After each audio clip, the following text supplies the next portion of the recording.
This is commentary for the Dark Hare filming now. Final cut.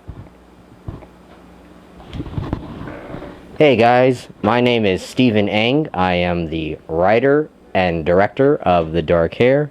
I also play Jack the Rabbit. So I'm going to watch The Dark Hare with you guys. So I hope you enjoy as much as I do. Oh, here we go. A Stephen Eng film. Starring Stephen Eng. This asshole makes his own movies and fucking puts himself in his own movies. Here we go. Mark Jacoin. This guy's awesome. He played a great mean dad. Mark Hopkins played Pinky. He was awesome. I also had him in October. Chris Markle. He was great. Leo Claude. If I said his name wrong, I'm sorry. But he was great. Michael Madsen. He was wonderful. Filmed for one day. Carla Short, she was wonderful as the witch. Katie Slinger was great as October, even though I never saw her again after this. Oh, here's this asshole again, the egotistical asshole putting himself as everything. Lon Apfel, who was great. Denise Barat Trepat, she was awesome. Laura Glossman, she was awesome.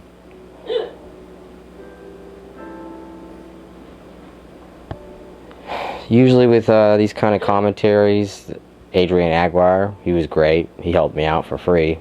Chris Markle helped me out with lighting.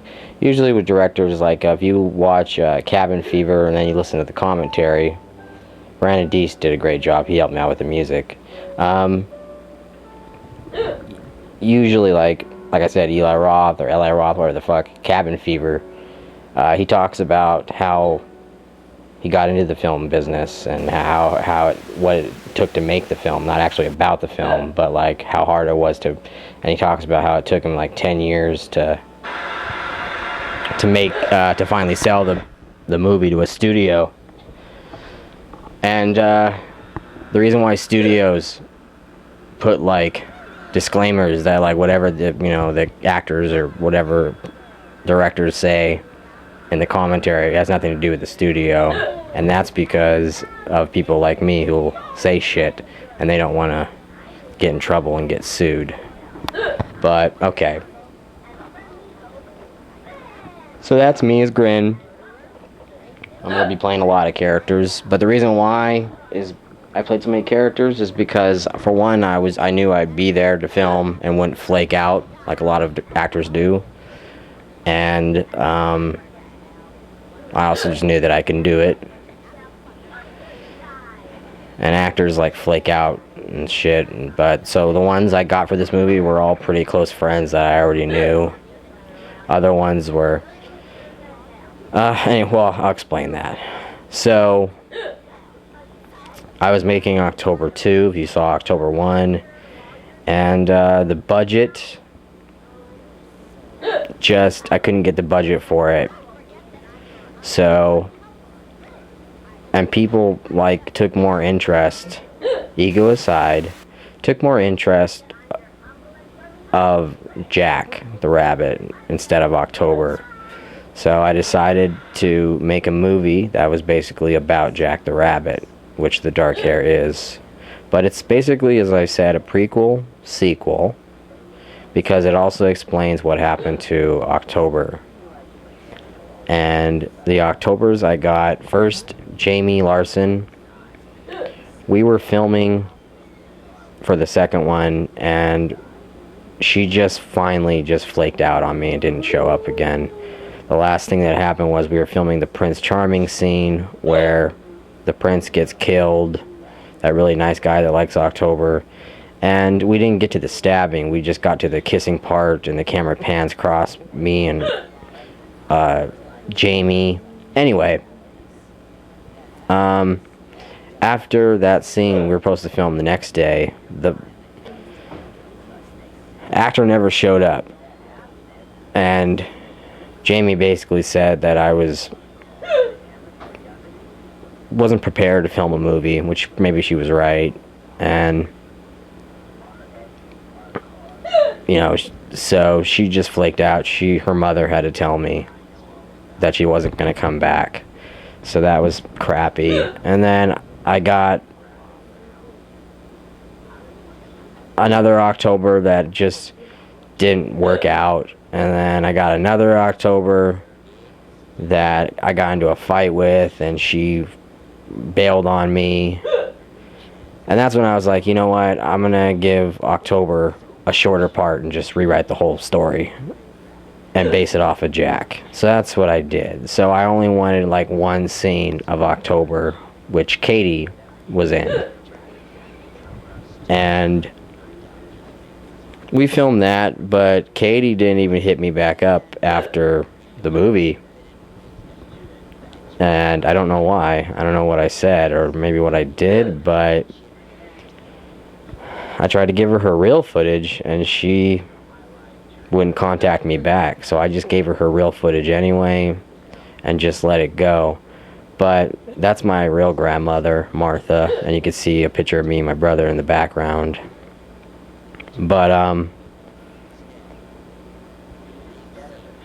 so right now the camera is just on my bed and I have a flashlight in front of my face and the boom mic, because I wanted to make something that I could make cheaply. So I knew I could do this, and black and white is really cool. You can do a lot of stuff with black and white. So that's how I filmed it. And as you can see here, I am in front of the camera again. And so I wanted to extend Jack. People were like, of course this is Jack before he was a rabbit and he's got a rabbit mask. I never explained why Jack likes rabbits. But basically, people kept asking me if Jack was a real character or not. And if you've seen Drop Dead Fred, he was supposed to be just an imaginary character, but people were still asking if he was real or not, even though I thought, you know, people got I would get the idea that he wasn't real. But I decided to make him real. So he has a whole backstory of a rabbit mask and what happened, and this is his father, and Mark did a really good job of playing the bad guy. But that sound effect you can hear of a woman, that was just a sound effect of a woman crying. I couldn't find a sound effect of a woman moaning, and I didn't want to ask any girl to moan in front of me. I just thought that'd be weird.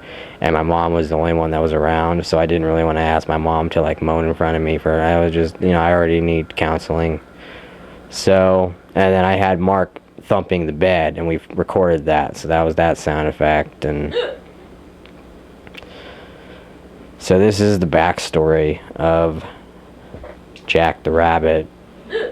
And I made this just because I really wanted to make this. I thought it was a good idea. I didn't send it to too many film festivals, which I should have. I haven't been able to find distribution for it. And I think that's just because people don't realize that it was mostly me that made this on a very, very low budget. And this was just to show off what I can do without a lot of money, without a crew, or a lot of crew. So I think people are just taking it too seriously and going, this is a cheap piece of shit. You can see Gravity on my wall, and the other one below is 300, Rise of an Empire. But we shot this on a Sony HD, and it still works, but every second I thought it was going to break, because it was making noises like it was going to break. So I wasn't even sure if we were going to finish the movie. And if the audio sounds bad on some of the scenes, which it does, we're lucky we got that audio, because sometimes we film stuff and no sound came through. If you look to your right, you'll see the Labyrinth poster, and that might also be the reason why I can't distribute it, because you can't have anything copyright. If we had a Coca-Cola can, we'd have to cover it up. That's why Quentin Tarantino makes his own brand of cigarettes for his movies. That was a prosthetic head that I made.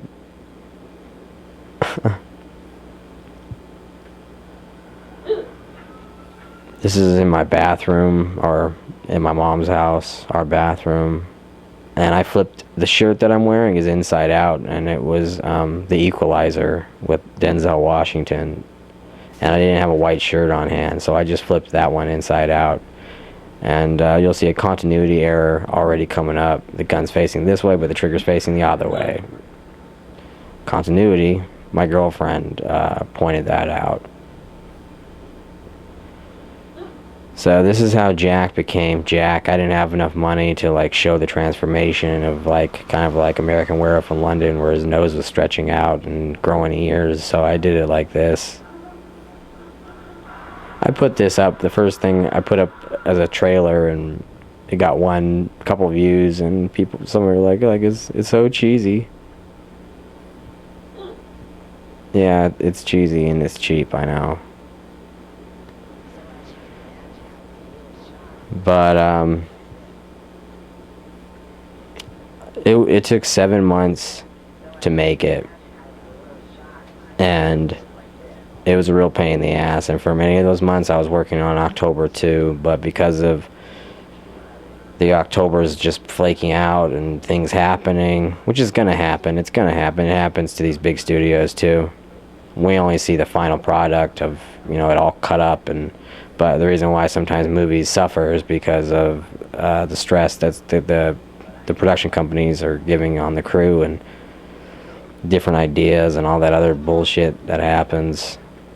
So this is in my room, and my mom happened to get me a death robe, so that gave me the idea for the character.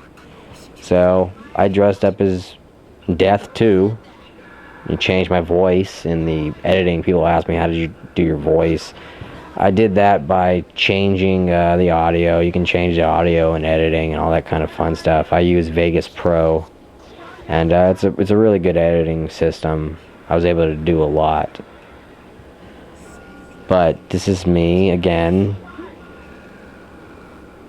and it was just hard to find actors that were willing to show up and do all this for free. So I used a lot of my friends that worked for barely nothing or for free, and I drove my family and everybody insane making this. I got makeup all over the fucking place, and I needed it to be quiet a lot. In the movie you can hear talking. If you're really listening, you can hear talking in the back, and that's why these places have studios, so they can get only the crew there and the actors and keep other people out, because people won't shut the fuck up. It's like being at a party and just trying to get people to be quiet, and it's not going to happen. But this was me filming myself in 2 different shots. The camera pointing one way, then pointing another, and a lot of this was done in my room, and that's how I made it very cheap. I didn't give credit to my friend James Romero, who basically let me use the camera and is still letting me use the camera, but he's the one that let me use the camera, and he told me to take full advantage of it, so I feel like I have been. I've made 2 movies with it now, even though October was shorter. The script of this was only 50 pages, and then somehow it turned out to be 82 minutes, so things just got stretched. But if you're into editing, you saw the transition that shouldn't have been there. That it should have been just a cut, but it transitioned from Death to Jack. You'll also hear a lot of things in this movie that are about politics and suicide, and I'm going to tell you why. One, a lot of these stupid movies and shows, like, I love Roseanne, but they're bringing politics into it, and I thought, you want to bring politics into it? I'll bring politics into it too. And that's why, as I said, which I haven't heard anybody say, which is it doesn't matter what president you vote for, things for you probably aren't going to get better, and that's my opinion. And people also talk about suicide, and they always say, well, he's in a better place. And I was just bringing up a point that maybe they're not in a better place, because they didn't really resolve anything. They escaped. In some cases, they just wanted to escape. And I think that because you weren't you didn't really were able to not really resolve what was bothering you, what the problem was, you might have went to a darker place. You see Jack's nose is halfway off. I hate that shit. But I wanted this to be that grin coming up on a TV, kind of be like a job where you have to watch some stupid how-to video. So either two things here. I didn't notice that my nose was coming off, and my screen for the editing was really small, so I guess I didn't notice this. But also my stupid friend that was with me, Kelly, who didn't give a shit about filming and didn't care to pay attention if the camera was in focus or if it was the right angle, just didn't give a shit. Didn't bother telling me that my nose was falling the fuck off. How I did this lighting trick was I just put my fingers around the camera lens and then opened up my hand. So maybe another cinematographer could have done a much better job with the lighting, but I was doing this by myself and I lit it the best I could. But perhaps it looks natural. It doesn't look too perfect. I think I fucked up on that line too. The harshness and reality. So in the movie you should get it, but basically, of course it turns out that October wasn't the first person Jack tried to help, and Jack is basically a soul in purgatory that has to help a soul that's still alive. And that's pretty deep, right? A lot of people don't even listen to these commentaries, so I might be wasting my time doing this. But I guess I listen to the commentaries, so maybe one or two people out there would listen to this. So if you are, thank you. Hello. I'm still broke. But this was obviously a passion project. I'm trying to get it sold to studios, but I'm going to tell you how hard it is. I went to the Asylum, and they do those fucking Sharknado movies. And they turned me down, basically. Don't even want me to work for them. And they had a little thing that was like, oh, come into, we make shitty films. And I'm like, alright. And that humbleness wasn't there when I got there. This actor to the left is Alex Denver, and he was really good. And I was going to really hit him with that ball bat, but our cameraman, Jeffrey Johnson, was like, nah, the bat's too heavy. And so we didn't do it, but I was gonna let him hit me first. And to be safe, I was gonna show him that I'm a team sport. But that bat was too heavy, and I was babysitting my brother, so I was outside of our house doing this scene. I wanted it to be more of a ghetto. The piece of shit on the right is my ex-friend Kelly Smith. I'll tell you what happened. Basically, he tried to sleep with a girlfriend of mine and was talking shit about me to her. So, it turned out like he told me, like, he was just trying to get laid. But I was like, fuck you. And I was actually in GameStop, and he came in, and Resident Evil 2 was coming out. And you can see the script on the ground right there. And I choreographed this fight, so if it's crappy, I'm sorry, that's my fault. And he came in, and I was like, fuck you, Kelly. But we both like Resident Evil, so we were both buying Resident Evil, like the 9 o'clock release at GameStop. But this is the story of Jack's bat, which he has a bat in October, and I thought that'd be cool to explain his bat. But this was all shot outside of my house. And you can see Jack, his dumbass goes the opposite way. Like, he was going the other way, but he turns around and goes, fucking idiot.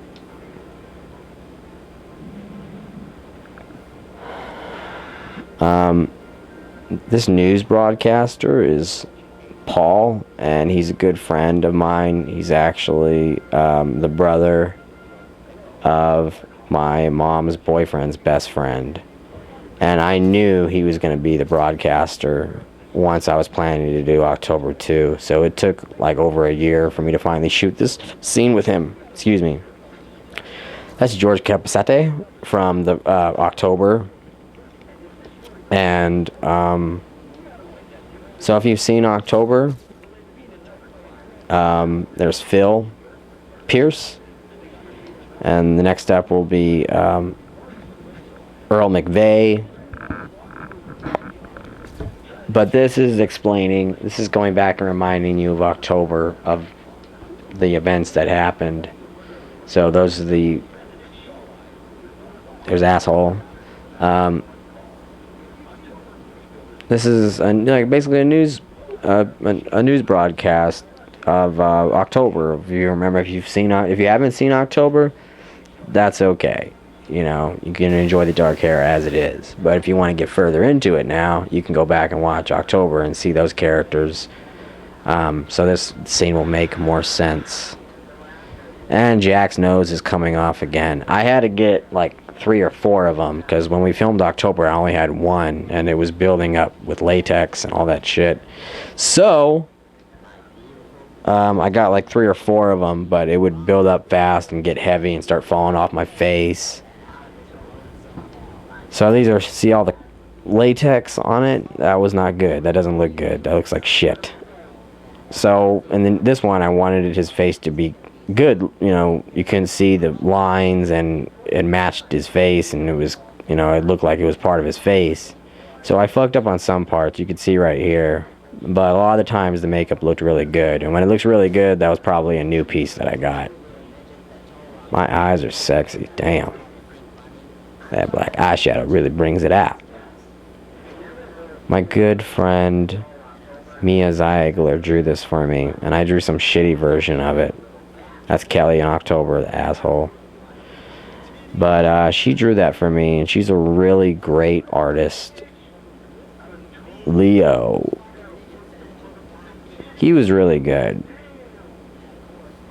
I was thought about making it a white pimp, just to not stay away from that, you know, the racist bullshit of like, oh, it's a black pimp.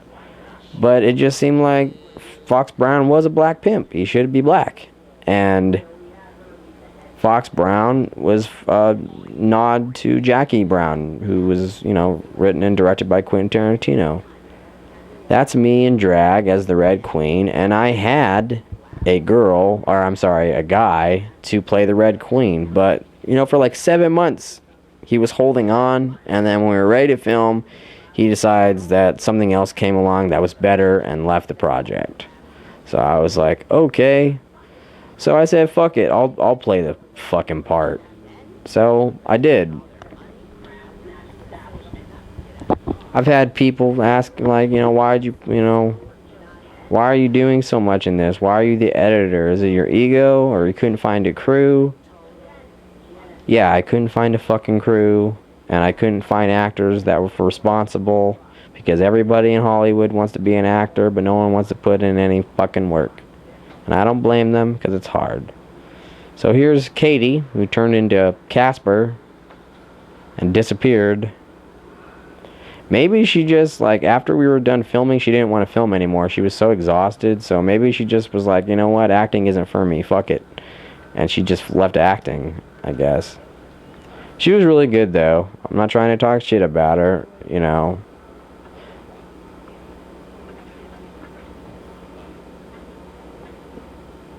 But here's Chris. And Chris memorized all these lines, like, in a day. I got him, like, last minute. A lot of the times I had to get actors last minute, and like I said, I told him we were going to be filming all his scenes in one day, and he wasn't going anywhere, because the other actor said, you know, oh, I don't want to do this anymore. And this is one of the scenes, one of the major scenes that Adrian Aguirre, he helped me film. He did a really good job. When he watched the movie, He thought I didn't give him credit. He was all pissed off. I had to show him like fucking screenshots to show him I gave him credit. So I was like, God damn. But, man, he did a really good job. He was the complete opposite of Kelly, where he actually cared about the camera angles and he kept the camera still, and Kelly just wanted to rush through it, come back to my house, smoke my cigarettes, smoke my weed, and then have me drive him home and give him a kiss goodnight.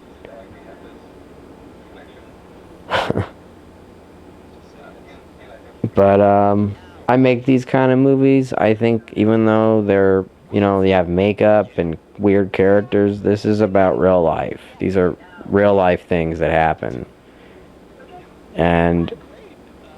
But I wanted it, I love practical effects. I love makeup, and not like I love makeup, but I love makeup.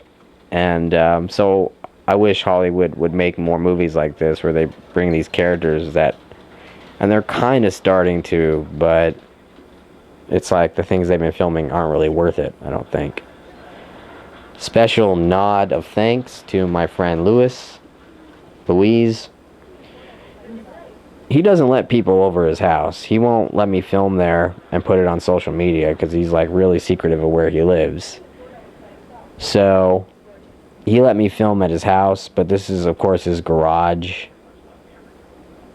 And I'm really thankful to him, but we never really shoot anything personal in the garage. We never shoot anything that would give away where he lives. That was a Little Caesars pizza that I made sure not to get the title of. And you can see he put that toy in the back. He wanted one of those toys of his to be in the back, so we put it there.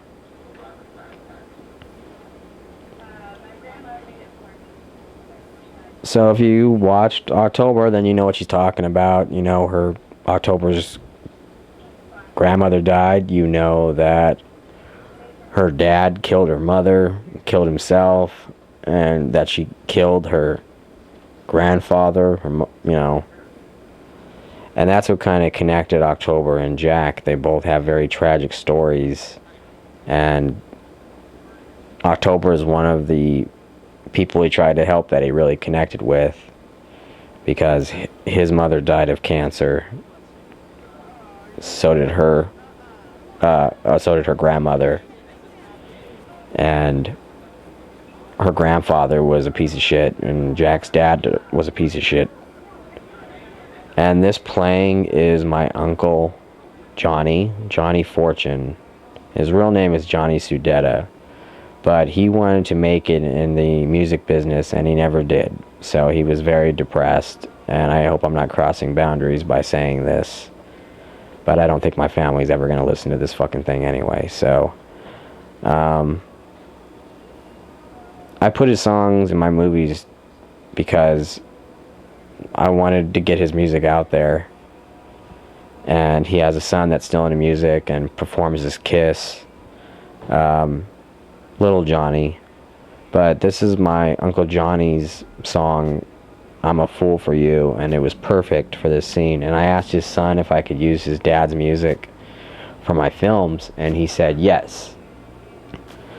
And this song now coming up was done by Brandon Deese and his friend, and they did this before they even knew about the Dark Hare or knew me. And I heard this and I asked them if I could use it, and I had to get permission from him and his friend, and they said yes. So I got to use it.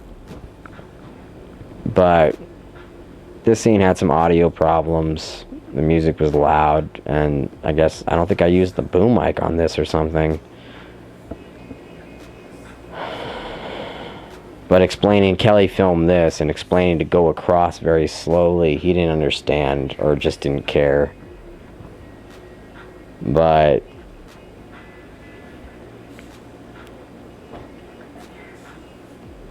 everything's very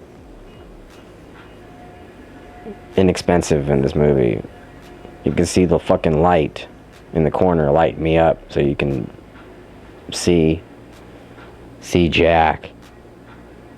But I think, and other movies like this, which there aren't many,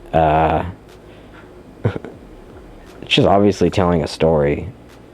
And I was just trying to tell a story with the budget that I did have.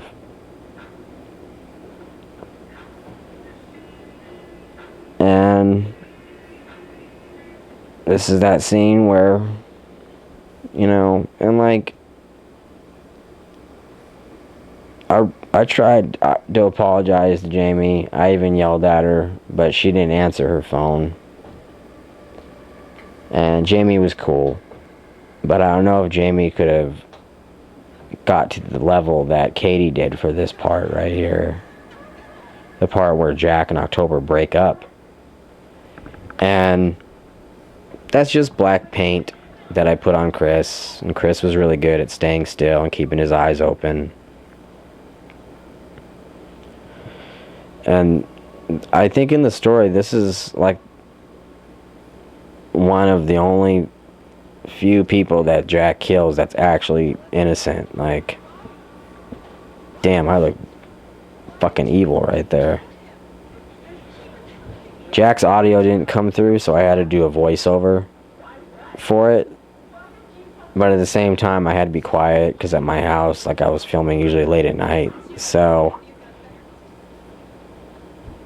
there's great things about being an independent filmmaker. Like, you can kind of do what you want, but at the same time, like, if you don't have the budget, then you have to work with your family, and you can't just go out and tell half the block to shut the fuck up. So you have to work with what you got.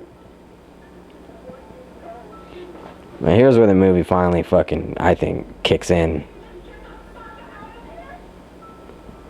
After this scene, Katie just did not want to record anymore. Like, I was like, you want to film more? And she was like, no. Because she had to be upset, And the other scene was just her talking, but pretending to be a prostitute. Jax knows I could still see the lines. But the outfit, I think, looks good. I like how my hair's kind of in my face. It's not too movie where you just see the person's face, like where they get out of the water and they're all dry all of a sudden. Like, it's so real, I guess.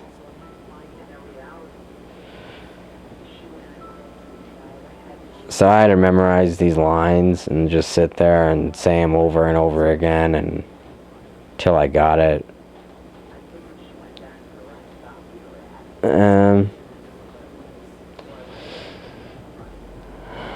I guess I'll just take this time to thank everybody that helped me out with this movie. Marcia Miller helped me out by giving me some money, or what, I don't remember what she must have given me money. My family, Christina, Tomko, and Bill Lewis, my girlfriend Diana Kinch, Adrian, who came out for free, Jeffrey Johnson, who filmed that one fight scene for free. Out here is the VFW in Rancho, and I would go over there to do karaoke every Saturday. And I asked an old vet friend of mine who's named Doc, but he didn't want to be in the movie.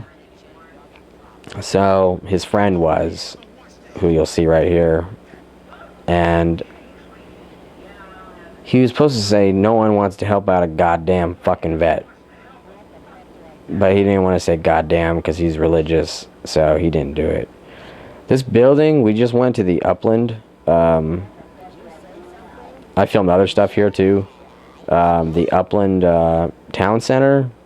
And I just started painting on the walls. And I washed it off as best as I could. But we're lucky that we didn't get arrested for vandalizing shit.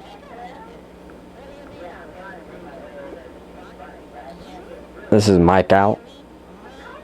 And he came all the way from LA just to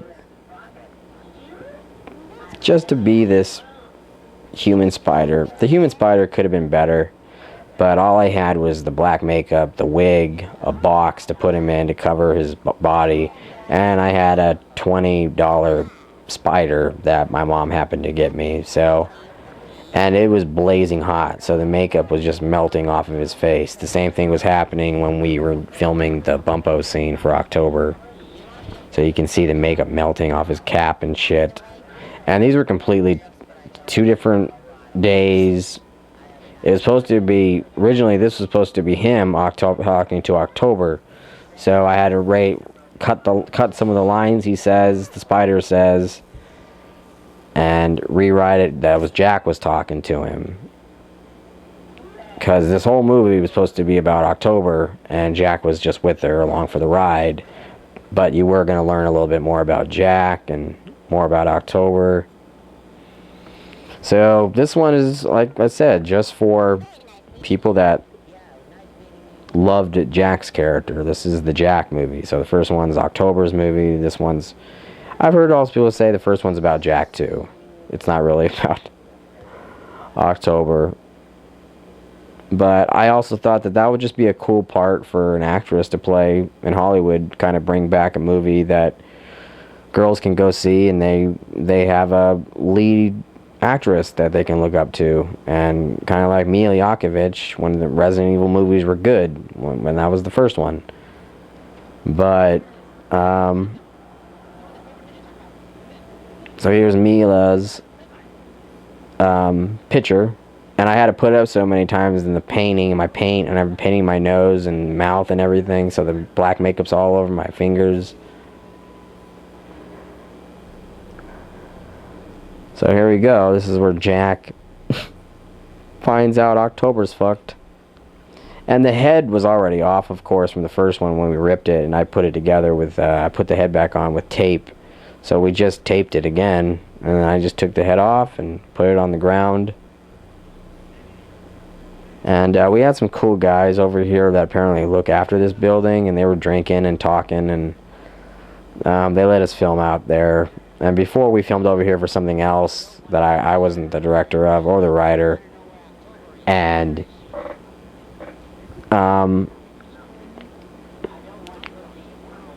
the police showed up. So I ended up talking for the director to the police, because I was used to police coming up to me and asking me what the hell I was doing, because I've been doing these films things for a long time.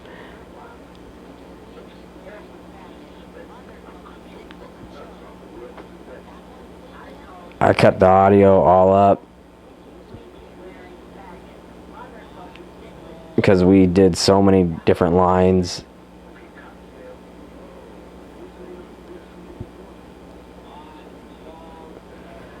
Leo was like really cool, because I had to, like, you didn't see it because it's not in the movie, but where I was like, you have to watch the bloopers, but like, he pretended to get strangled. It was hilarious. And then one time the belt went into his mouth, around his mouth.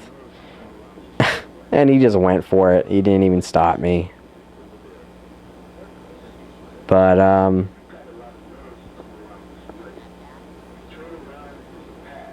and this is Kelly filming, so he did better here. But he really didn't want to be there. I am sad that our friendship didn't work out. It's hard for me to watch this now, because now I just see him in it. My girlfriend loves that scene where he knocks me out. So, the 2 dummies are me too. And I made those masks. Those are just paper plates, and I cut a shirt and had Kelly pull on the shirt to make my arms look like, like they're a puppet or something.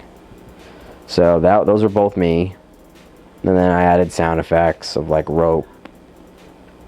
And there's me again. So like that's me. So either I'm a genius or I'm a complete fucking nutcase. I choose the latter. I wrote this song, but I wanted it to be something you could listen to on the radio. And this is something I wouldn't, or no one else would listen to the radio. But I also thought it kind of works. It's a little too long, I think. But I also thought it kind of works because this bitch thinks she's just so high and mighty. And her voice is amazing, and what she wrote was amazing.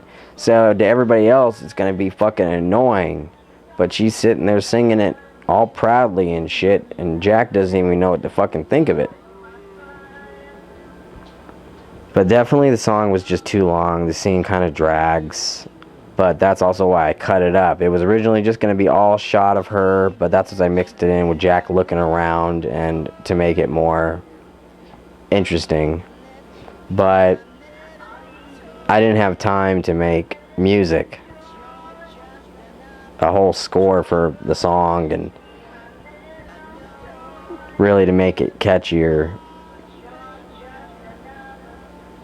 I didn't have a studio telling me to finish it, but I set my own date that I wanted it to come out October 30th, which we did. It was done like 4 or 5 days before that. But I just wanted something kind of pushing me to do it. And I thought it was only going to be like 50 minutes, but then when I finished it and it was like 82, I was like, damn, we just made a fucking feature, basically. Like, October has a full script. It's like 110 pages, but I only filmed like 50 pages of it to make that first one that I made, because I just, again, didn't have the budget. So I was going to put the two movies together, and it was going to be like 100 minutes. But I actually like this movie better. Even though I love October, I just love this one better. I just think that I like the characters. And the way it flows. It's definitely better than October in the editing and the sound. And I think it's a little more solid. I had one reviewer told me that this was a work of a master at his craft. And I thought that was really cool. But if you ask the other people in the world, they'll probably say I'm a fucking idiot. So that kind of cancels out the one person that thought I was a genius. But I appreciate them saying that. That's very sweet. I'm really good at acting gay, so doing this was no problem for me at all. I sure had a good time doing this. It was pretty fun. But I forgot to shave my armpits, so you could see the hair under my arm. And I guess if we were in France or something, that'd be hot or something, whatever, but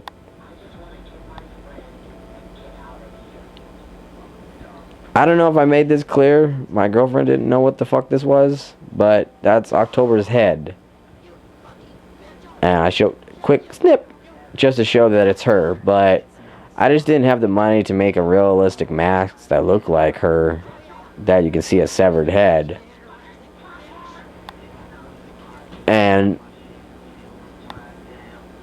I filmed the Red Queen stuff by myself. That was me recording my hand and everything.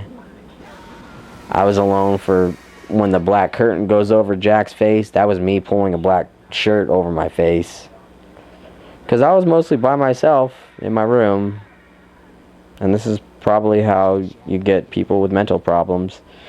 This is my high school that I went to. That didn't really help me at all, besides allow me to film. Ben Affleck filmed there not too long ago for his new fucking movie. But Jack,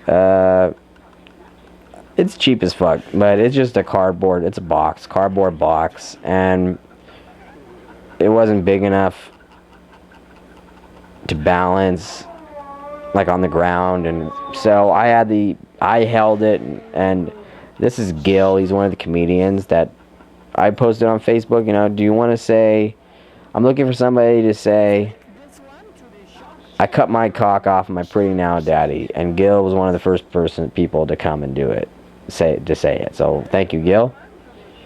This character is the Doctor, and that's me again. And I just changed my voice and talk like this. That sounds more Indian.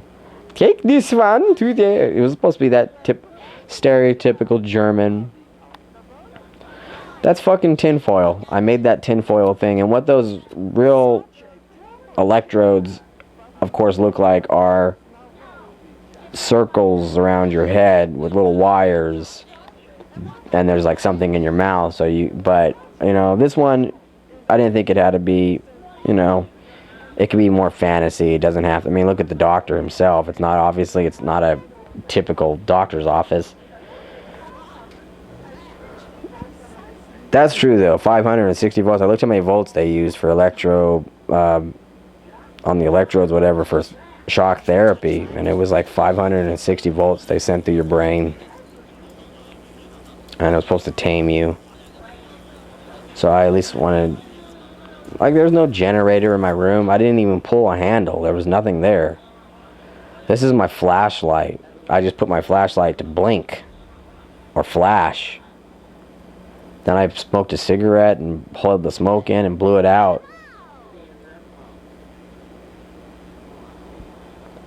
There's a fucking black curtain blanket, whatever, with the box. So here's a grin again. Watch, you'll see the fucking makeup come off as I'm sliding down that fucking doctor's mask. We have a lot of medical stuff for my brother because he has cerebral palsy and medical stuff problems. So we have a lot of doctor masks and gloves, which I use all the time for makeup and things like that. I don't know if that looks like grin, but you can see on the left side or the right side, my right side, the fucking cap is coming off, and that's because it eventually tore, and I tried to use it again, and I didn't have enough money to go fucking get another one.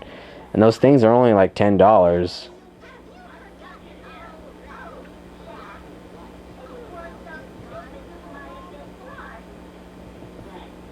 But it's crazy watching this, because I remember writing it, and then I remember filming it, and then I remember editing it. And then there's a point where you kind of, after a while, this is like almost a year later now, and I'm watching, something that I made, and it's crazy. But I made this for other people to enjoy. I wanted people to enjoy it. And it was made for guys and girls, especially October. I think girls will like Jack and the story, and I think guys will like the story as well, and the killing. And there were supposed to be girls naked in this as strippers or hookers, and women walking around, but I couldn't find any women, of course, that wanted to do that cheaply. So you don't see any of the hookers. It's all to the imagination. And that's okay. But I wanted to have women walking around, and other ones were going to do it, but then their boyfriends were getting all pissed off and thought that they were cheating on them and shit. So it was just turning into drama. So I didn't have money to, pay all these women, and I was talking like $100, $50 just to come as, just to dress up and walk around. But it's okay, that's not the point of the movie. But this is my high school, and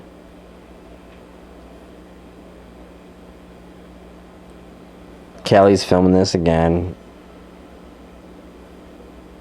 And here's Kelly coming up again as the robotic clown.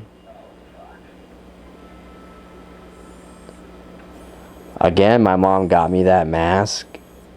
and months before, and I just used it. I wanted to use it, and I thought a robotic clown would be creepy to see just walking down the street. And my girlfriend is driving the car that's going to hit him. But, of course, we did it safely. The car was nowhere near Kelly, which we should have just hit him with the car. But Kelly just rolled off. And it seems like he does a lot, but no, he wasn't. He was like hanging out with a stranger the whole time. I don't even know the son of a bitch. So I also play Mad, who's coming up. And I just took these boxes, tore them up, and spray painted Cemetery of the Starving People, which I thought was a creepy name.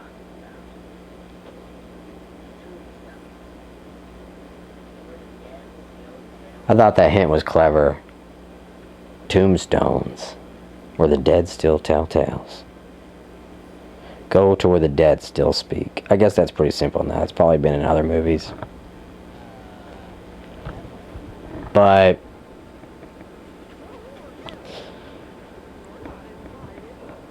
it was a real pain in the ass. After I was done with this, I'm basically done making independent movies. If I do something else, it'll be short. I'm not making a fucking full feature by myself again. I want to do it with a studio. I still want to make October into a full movie.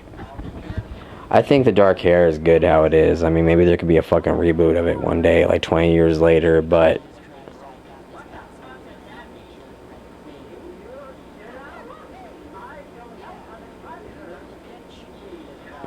so you can see that this is obviously taken from Alice in Wonderland and uninvited her, which is the whole tea party scene. You know, you're invited, and I was gonna have a crack-headed rabbit that's sitting next to him that just looks all twerked out, but I thought that would just be too much. There's already a rabbit, and that's just too many goddamn rabbits. And when we filmed this, it was just me and Kelly, so somebody needed to hold the camera, but this is a different spot. This is in my room. I went back and filmed this, the close-ups. So we're back inside my room, and there's a black curtain behind me. You can see the tape. That's baby powder. And I just thought that it'd be, of course, hilarious if Mad was a drug dealer.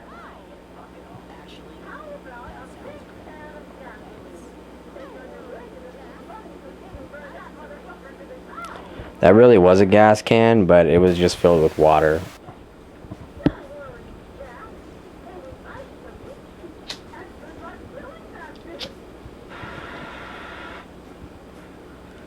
That was static that you can rip, and I just took it and then took a sound effect of static and just, you know, because I kind of wanted it to be like a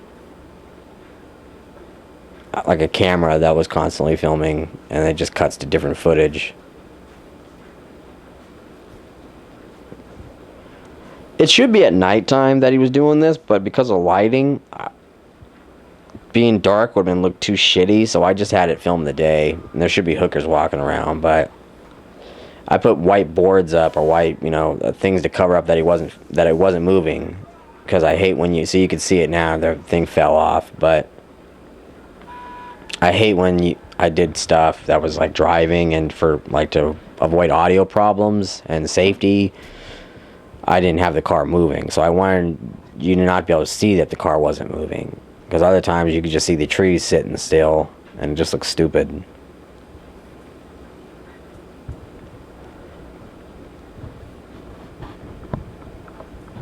So this was Leo's car, and the other car was my mom's Fiesta. And of course we really didn't hit each other. It was just sound effects, and I was recording being driven, and I had us get really close to each other. It was supposed to be more dramatic, but... And my double was my girlfriend, Diana. So you'll see her. Another way I could have done this is after I walked off the screen, cut, and then have me come back and walk through. That was my girlfriend. I did this voiceover, and I think it kind of sounds shitty, but I did it late at night where I couldn't really be loud, so I didn't put a lot into it. But that cut from my girlfriend to me back and forth. This is a plastic axe that my mom gave me, and I just put everything together.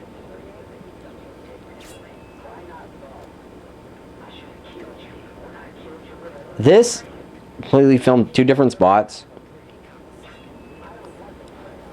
and I made this prosthetic head that fell off and used one of my brother's plungers to squirt out black food coloring or paint, whatever. But as you can see, with editing, you could do some cool stuff. Right here you can see my shoulder. That was a prop head that I had that I lied there. This was supposed to be the pink bunny, but if you look at the sign, you could actually see it says Tropical Lay. Tropical Lay is a strip club that's on Foothill near my area. And I've been to it a couple times, but I was told I'm too nice to be at places like that by one of the strippers, and I thought, how many times does a stripper tell you that you're too nice and shouldn't be here? So I try to take that and stop going. But like in October 2, we were supposed to go into the strip club with Jack in October, and they were supposed to shoot the whole place up with shotguns and AK-47s, and there was going to be a lot more action. But I didn't have the digital equipment to make digital flashes on the guns, so I didn't want to show the guns too much. Baby powder. So water and baby powder to make it look like I'm doing fucking heroin. That didn't even have a needle on it. You can see Warriors is behind me. I painted that because I have a huge fascination with the Warriors movie. I really was smoking weed there. That really is weed.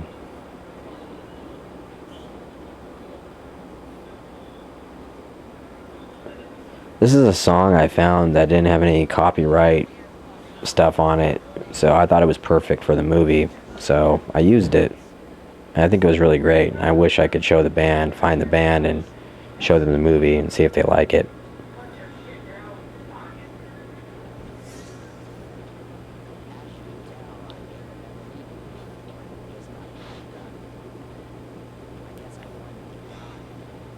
So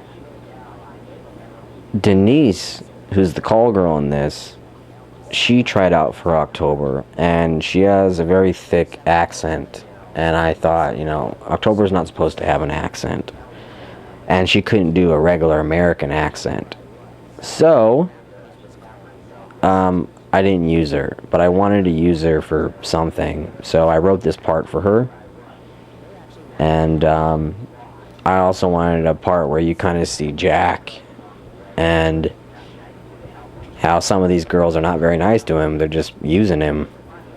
And I think that's relative to a lot of guys, where they think a girl's hanging out with them because they like them, but they're not. So you can see Jack is kind of a dork and doesn't really know how to handle this situation. But you also see how sweet he is and how he's actually just looking for love.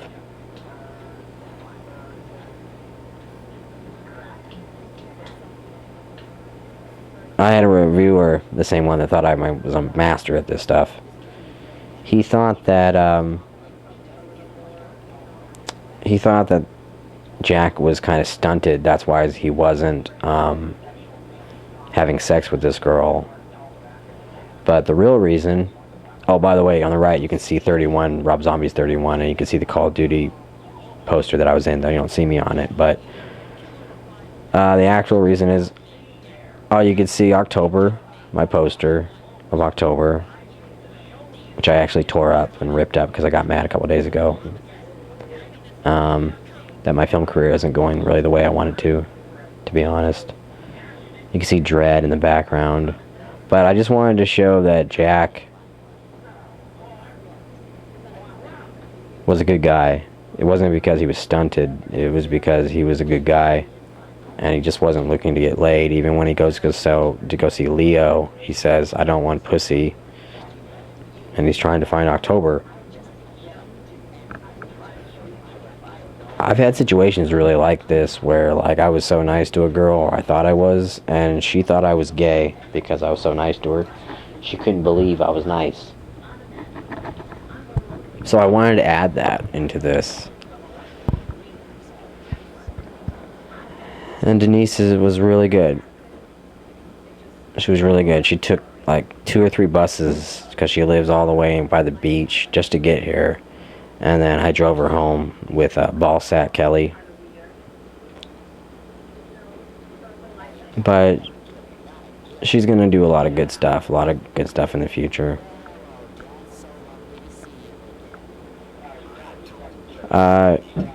Adrian Aguirre asked me how the hell I did that with the transition. That's simple. Not like I know everything, but you just film what you're filming, like me there, and then stop the camera, and then run it again without me being there, and then in editing, you use editing to to merge the 2 scenes together. So it shows me there, and then it shows me not there. But with the editing, it looks like I'm disappearing, but it's actually just fading into the other scene, so it makes me look like I'm disappearing. And usually, if you see those in movies, like Killer Clowns does that trick, but if you look at like some of the objects, like the trees or something, you'll notice that they moved a little bit. That's because the camera moved. But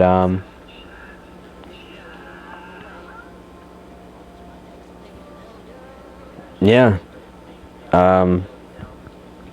And I wrote this scene, Laura, for my friend Laura, because she's an actress, and she really is in a wheelchair, and there aren't a lot of parts out there in Hollywood that give to people in wheelchairs or disabilities. So I was hoping that if this movie took off, it would also take off her career somehow. So I wrote this part for her. I also thought of not using her for a second and getting a little girl with Down syndrome, but I just thought that maybe that might be too much. And there's a scene where we kiss and stuff like that, so I just didn't want to like come off like a fucking pervert or something. I don't know, maybe I already did. But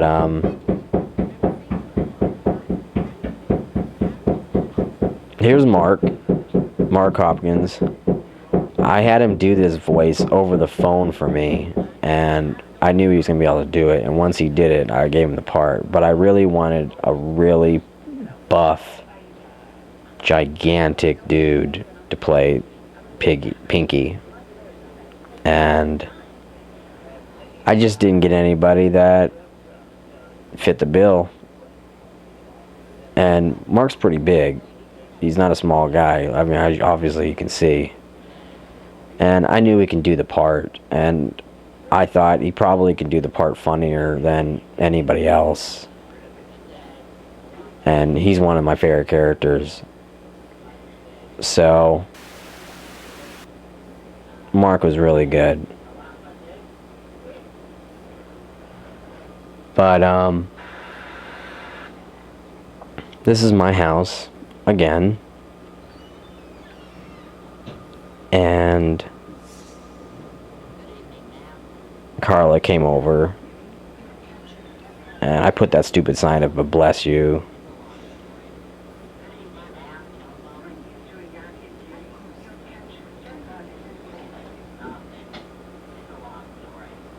For moments that I'm quiet, I apologize. I'm watching my own movie, which is sad, but I'm watching it with you.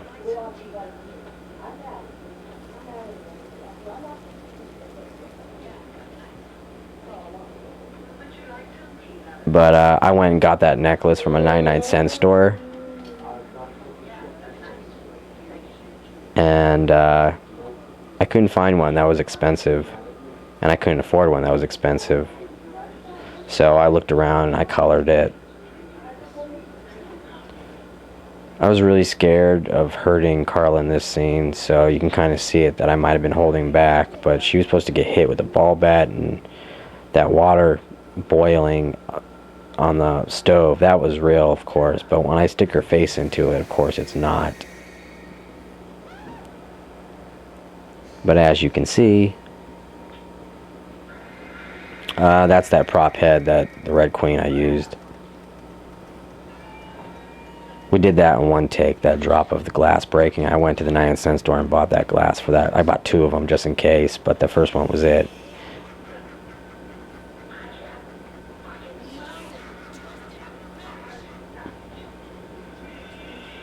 She did a great job, and you can see the makeup I did on her.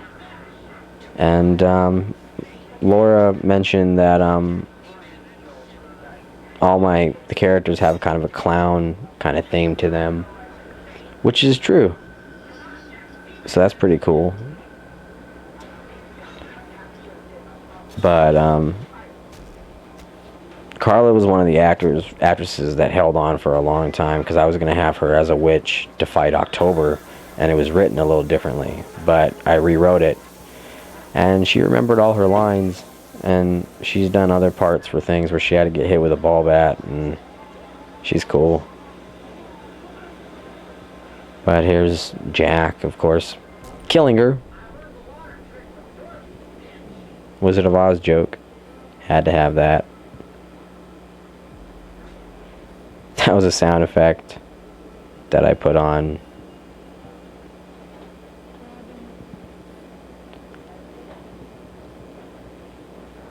Coming up is Laura. So I just wanted a touching scene. And he's been helping out these girls that are, that don't care for him. That don't seem to really care for him. In the end, October left him and kind of treated him like shit. So Laura's character was the only one that really loved him. And I thought that was very special. And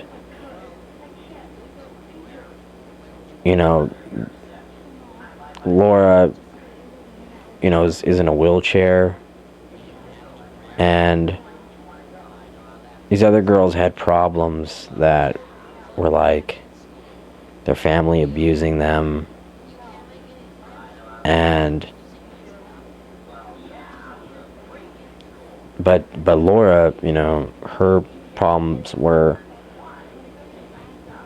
different. That she can't walk, and that's affected her life, her social life. So that kind of made, Jack and her understand each other, because they were, both kind of by themselves. And Laura's character also didn't have an ego like October's character did, or,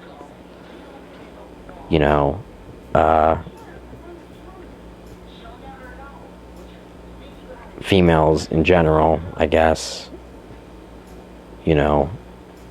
She was sweet. So that's why it really hurt Jack when she passes away.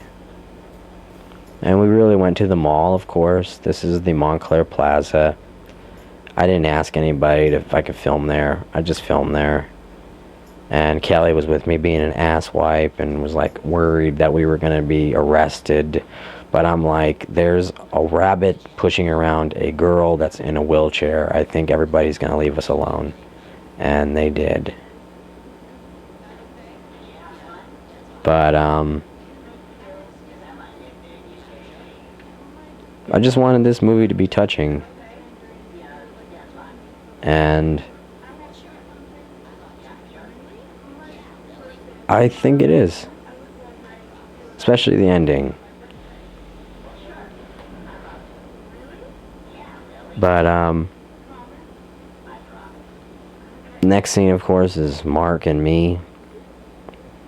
And, he did really good. I held the camera for all these shots of him hitting the camera and everything. Did not trust Kelly to do it. But, I tried wrapping up the story, obviously, here, of setting up Laura's character and Pinky.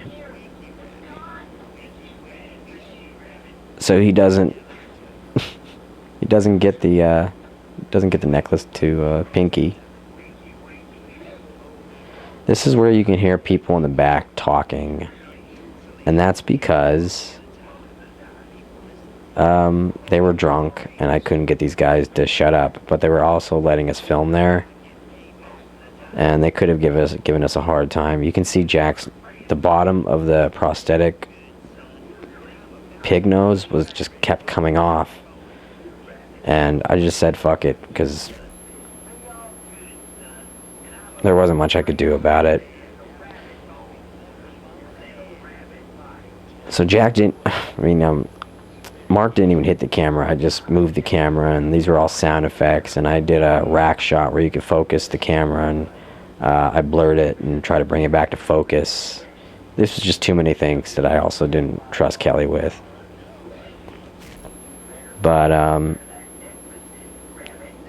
this could have been filmed better. It was pressured, the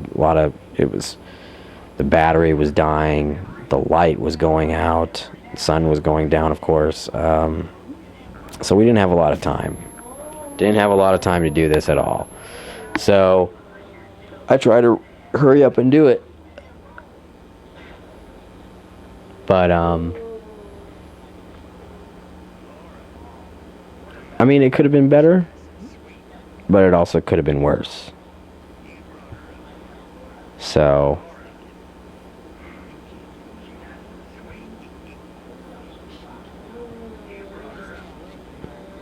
when Mark comes over and screams, I didn't have audio track long enough, and I wasn't able to stretch it of him running, so I had to do the scream.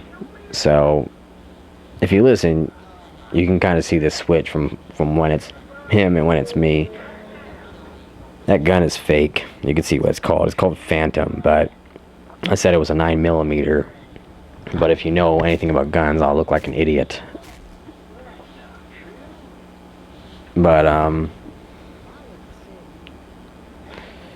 Mark was holding my ears because they kept falling off, so that's why he was actually he wasn't supposed to hold my ears, but they kept falling off no matter how gentle I tried to turn my head, and if I turned it too gentle, it looked like I didn't get hit. But that shot was filmed later at my house, me sitting in a chair, and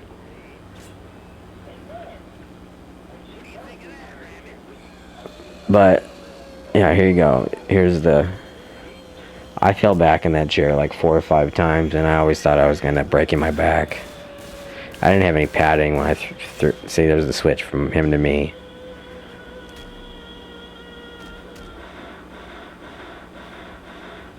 I wanted squibs, but I didn't have squibs, and I wanted somebody to be there that was professional in case anything. It doesn't sound that hard, but I didn't want to kill Mark. So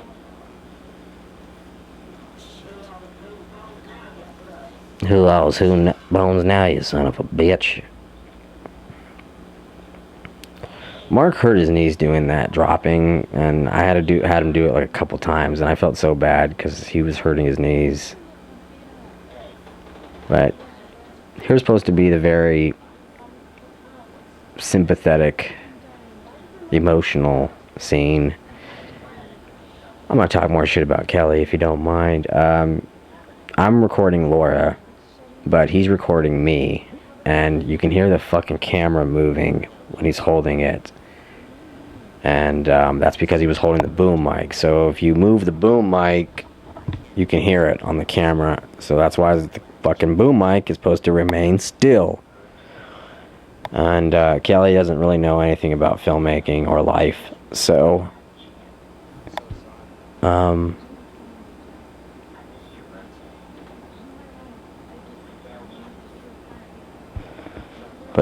this ending was very touching to me.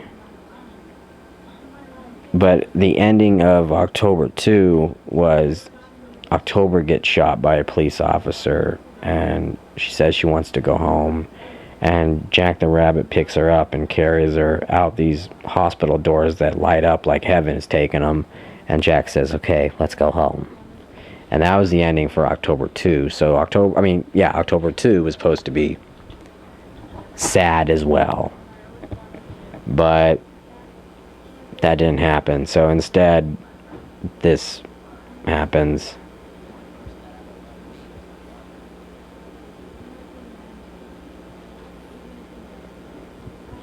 I wrote this little song that he sings, but I didn't memorize it, so I was having to look at the fucking paper to memorize it. And you would think I'd be able to memorize it because I wrote it, but that's me doing the sound effect of the seizure that she's supposed to be having, because she couldn't do I'm like shaking her foot and shaking her hand. She couldn't convulse herself, and she couldn't make sounds like she was having a seizure. But also, if you really have seizures, you probably don't know the sounds you're making. But my brother, of course, has seizures, so I wanted to make it more dramatic. So anyway, I did that voiceover for her. It's kind of funny, if you know. But I didn't want this song to drag out, but I just wanted it to be like a sad moment where he's like singing to her.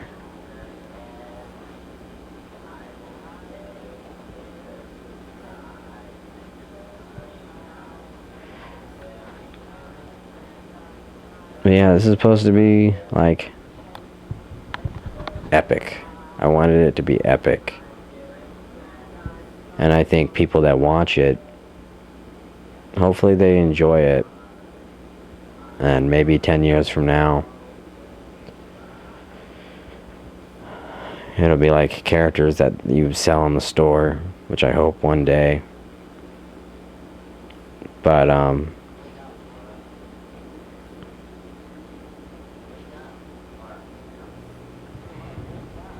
lot of the music I got was from a guy named Kevin MacLeod, and he gives free music away on YouTube, so I used a lot of his music. And his music really matched a lot of my stories, and it matched October. It definitely matched the Dark Hare. And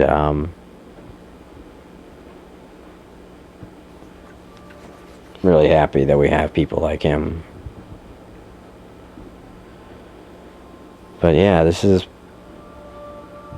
one of the sad moments. Like, Jack is like just heartbroken, not because he failed, but because he lost. He didn't even act like this when October died. So what I was getting at with this was that he ended up really caring more for this character, Laura. And he was more upset that he failed her, not that he failed himself. He's not worried about going to hell.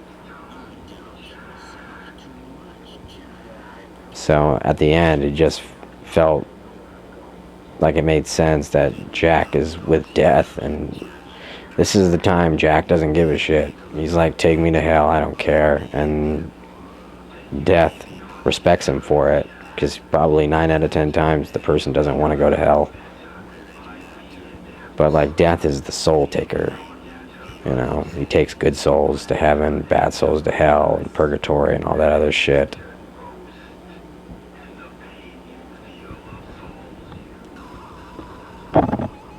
I try to make this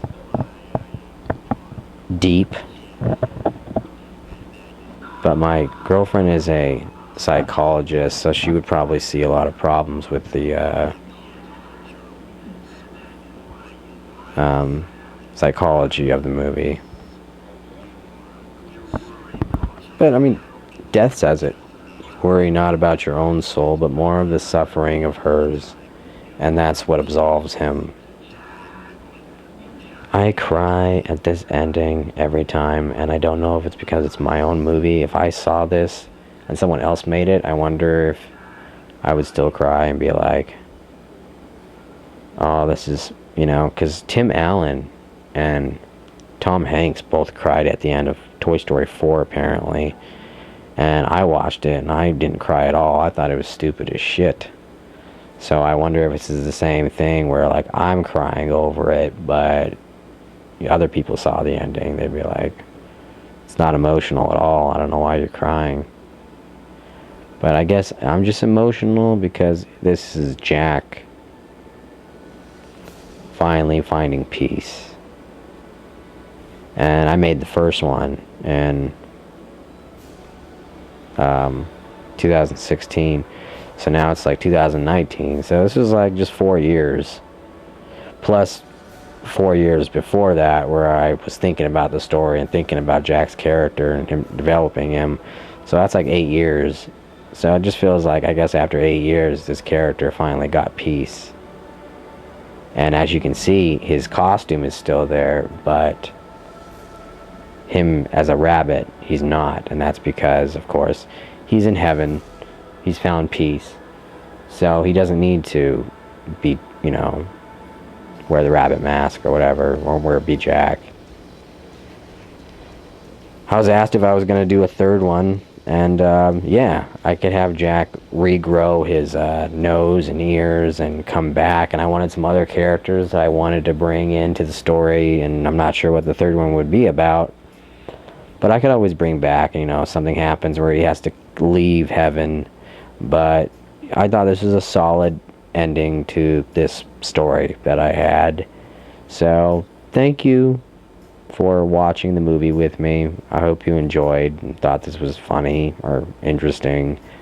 But if you're into filmmaking, and